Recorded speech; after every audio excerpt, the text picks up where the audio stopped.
So that's really important to understand.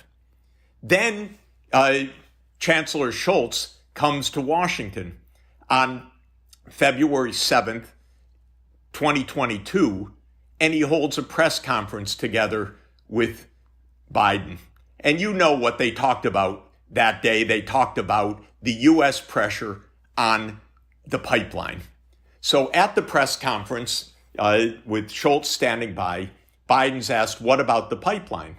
And he says very clearly, if Russia invades, the pipeline is over. I actually think we have that clip. We can play it for our viewers so they can have a look.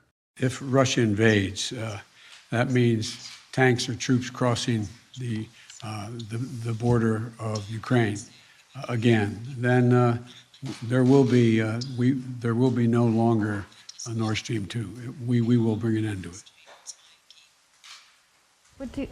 How will you do that exactly, since the project and control of the project is within Germany's control? We will, I promise you, we'll be able to do it. So, look, for people who are seeking to disprove the US involvement in this, clearly that is a tricky clip to deal with. It's not a tricky clip, as Seymour Hersh well explains. Biden said what he wasn't supposed to say. Oops, we have our ways. Believe me, we will do it.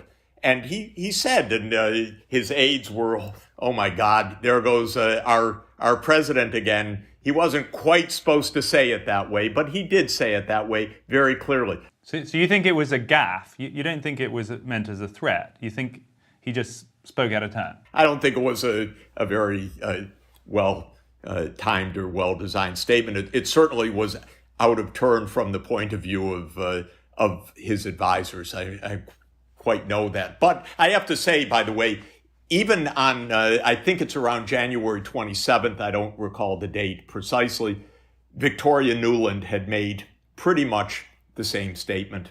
And hardliners in the U.S. Senate, like Senator Cruz, were pushing them very hard. What about this? What about this? And so the administration's also basically trying to say, don't worry, we got it. We got it. We understand. We're not going to be outrighted by the right wing on this. We got this. That's what you're hearing there.